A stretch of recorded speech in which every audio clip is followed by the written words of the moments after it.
ဘဝမှာတယောက်တည်းရက်တည်ရတဲ့အချိန်တွေဟာအထီးကျန်ပြီးကြောက်စရာကောင်းတယ်လို့ခံစားရနိုင်ပါတယ်အပေါ်ယံကြည့်ရင်အရာအလုံးပုံမှန်ပါပဲဒါပေမဲ့အတွင်းစိတ်ထဲမှာတော့တခုခုလိုအပ်နေတယ်လို့ဘယ်သူမှကိုယ်နောက်မှာမရှိတော့တယ်လို့မျိုးအရာအလုံးအဆင်ပြေသွားလိမ့်မယ်လို့အာမခံချက်ပေးမဲ့သူမရှိတော့တဲ့ခံစားချက်မျိုးပါဒီလိုအခြေအနေမျိုးမှာဘယ်သူမှမရှိတော့တဲ့အခါငါဘယ်လိုဆက်ရှောင်မလဲဆိုတဲ့မေးခွန်းကမလွဲမရှောင်တာပေါ်လာတတ်ပါတယ်ကျွန်တော်တို့အများစုကတယောက်တည်းရက်တည်ဖို့ဆိုတာကိုတကယ်တမ်းမသိယူခဲ့ကြပါဘူးတခြားသူတွေရဲ့လမ်းညွှန်မှုအတီးပြုတ်ပေးမှုတွေနဲ့ပဲနေသားကြနေကြတာပါဒါပေမဲ့စိတ်ပညာရှင်ကာယွန်းကတော့ဒါကိုလုံးဝခြားနားတဲ့ရှုထောင့်ကနေမြင်ပါတယ်သူယုံကြည်တာကတော့ဘယ်သူမှမရှိတဲ့အားကိုးစရာမရှိတဲ့အဲ့ဒီအချိန်ကာလတွေဟာသင်ရဲ့အတွင်းစိတ်အမှန်တကယ်ကြီးထွားဖို့အတွက်အရေးကြီးဆုံးအသွင်ကူးပြောင်းမှုတွေစတင်တဲ့အချိန်ပါပဲဒီဗီဒီယိုမှာတော့သင်တယောက်တည်းဖြစ်နေတဲ့အချိန်တွေမှာဖြစ်ပျက်နေတဲ့အတွင်းစိတ်အပြောင်းလဲ9မျိုးအကြောင်းကိုလေ့လာသွားမှာပါပထမအချက်ကတော့တယောက်ယောက်ကလာခဲ့တင်လိမ့်မယ်ဆိုတဲ့အယူအဆအမှားကြီးပြိုလဲသွားခြင်းပါဘဝမှာအလုံးမဖြစ်တဲ့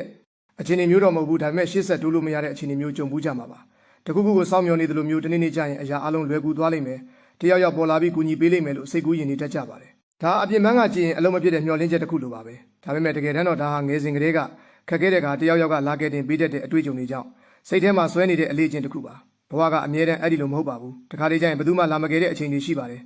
အဲ့ဒီလိုအခြေအနေမှာအရင်ကယုံကြည်ထားတဲ့အပြင်ဘက်ကအားကိုးစရာတွေမရှိတော့ဘူးဆိုတာကိုသိလိုက်ရတဲ့အခါသင်ဟာအပြင်ပန်းကိုမိကိုနေတဲ့အလေးအကျင့်ကနေတဖြည်းဖြည်းလွတ်မြောက်လာပါလိမ့်မယ်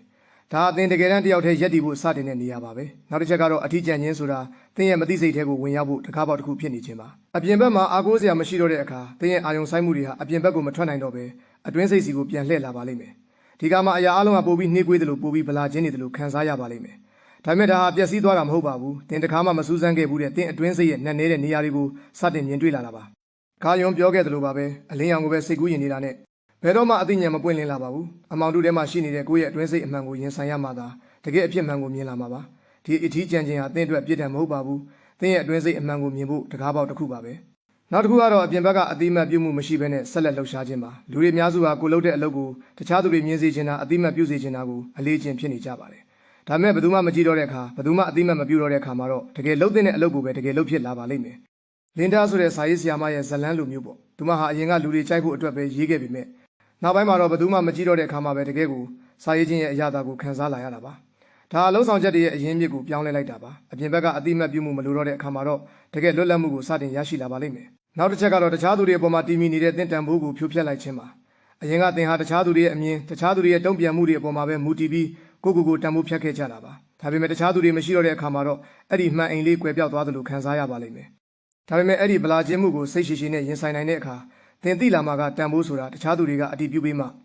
ရတာမဟုတ်ဘူးဆိုတာပါပဲကိုယ့်ရဲ့တန်ဖိုးကိုအပြင်ဘက်ကနေမတီးဆောက်တော့ပဲကိုယ်အတွင်းစိတ်ထဲမှာပဲရှိနေတယ်ဆိုတာကိုသိလာတဲ့အခါတကယ်တည်ငြိမ်မှုကိုရရှိလာပါလိမ့်မယ်နောက်ထပ်အရေးကြီးတဲ့အချက်တစ်ခုကတော့စွမ်းရည်တွေကိုအပြင်ဘက်ကိုမထုတ်တော့ပဲအတွင်းစိတ်စီကိုပြန်ရုပ်သိမ်းခြင်းပါ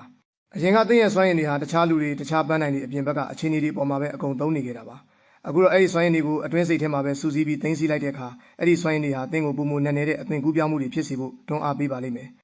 JKရိုးလင်ဟယ်ရီပေါ်တာကိုမရေးခင်ကသူမရဲ့စွမ်းရည်တွေကိုအတွင်းစိတ်ထဲမှာပဲစူးစီးခဲ့ရတဲ့ကာလတွေလိုမျိုးပေါ့စွမ်းရည်ဆိုတာပျောက်ကွယ်သွားတာမဟုတ်ပါဘူးပုံစံပြောင်းသွားတာပါအပြင်ဘက်မှာမဖြုံးတီးတော့တဲ့အခါအဲ့ဒီစွမ်းရည်တွေဟာသင်ဘဝကိုအမှန်တကယ်ပြောင်းလဲပေးနိုင်တဲ့ကြီးမားတဲ့အင်အားစုတွေဖြစ်လာပါလိမ့်မယ်ပြီးတော့စိတ်ခံစားချက်တွေကိုတခြားသူတွေကလာဖြည့်သိမ့်ပေးဖို့မဆောင်တော့ပဲကိုထိန်းချောင်းတက်လာခြင်းပါအရင်ကစိတ်ညစ်ရင်စိတ်ရှုပ်ရင်တယောက်ယောက်စီကိုသွားပြီးပြောပြခြင်းကြဖြည့်သိမ့်ပေးစေခြင်းကြတာပါဒါပေမဲ့တယောက်တည်းဖြစ်နေတဲ့အခါမှာတော့အဲ့ဒီခံစားချက်တွေကိုကိုယ်တိုင်ပဲရင်ဆိုင်ရပါလိမ့်မယ်ဒီခံစားချက်တွေကိုရှောင်ပြေးမနေပဲအဲ့ဒီခံစားချက်တွေနဲ့အတူတည်ငြိမ်စွာနေတတ်လာတဲ့အခါသင်ဟာဘယ်အခြေအနေမျိုးမှမဆိုတည်ငြိမ်နေနိုင်တဲ့သူဖြစ်လာပါလိမ့်မယ်ဒါဟာစိတ်ကိုပုံမကြန့်ခိုင်စေတဲ့နည်းလမ်းတစ်ခုပါပဲနောက်ဆုံးအနေနဲ့ကတော့ပတ်ဝန်းကျင်အပေါ်မမူတည်တဲ့ကိုယ့်ရဲ့စစ်မှန်တဲ့ဝိသေသလက္ခဏာကိုပိုင်ဆိုင်လာခြင်းပါအရင်ကသင်ဟာဘယ်သူလဲဆိုတာကိုယာရုအလောက်ကိုင်းတခြားသူတွေရဲ့အမြင်တွေနဲ့ပဲသတ်မှတ်ခဲ့တာပါဒါပေမဲ့အခုတော့အဲ့ဒီအပြင်ပန်းသတ်မှတ်ချက်တွေမရှိတော့တဲ့အခါသင်ဘယ်သူလဲဆိုတာကိုမေးခွန်းထုတ်စရာမလိုတော့တဲ့အဆင့်ကိုရောက်သွားပါလိမ့်မယ်သင်ဟာတကယ်ကိုတည်ရှိနေတဲ့ပုံကိုယ်တယောက်အဖြစ်နဲ့ပဲတည်ရှိနေပါလိမ့်မယ်ဒါဘဝရဲ့အမြင့်ဆုံးအဆင့်တစ်ခုပါပဲကိုသတ်မှတ်ချက်တွေရုပ်ပုံလွှာတွေကနေလွတ်မြောက်ပြီးတကယ်စစ်မှန်တဲ့ကိုအဖြစ်နေထိုင်တတ်လာတာပါဒီအချက်တွေကိုခြုံကြည့်ရင်တယောက်တည်းရက်တည်ရတယ်ဆိုတာဟာဘဝရဲ့အဆုံးသတ်မဟုတ်ပါဘူးဒါအမှန်တကယ်ကိုခြေထောက်ပေါ်ကိုရက်တည်ပြီးဘယ်သူအပေါ်မှာမှမမူတည်ပဲတကယ်ကိုတည်ငြိမ်တဲ့ဘဝတစ်ခုကိုတည်ဆောက်ဖို့အတွက်အစပြုခြင်းပါပဲ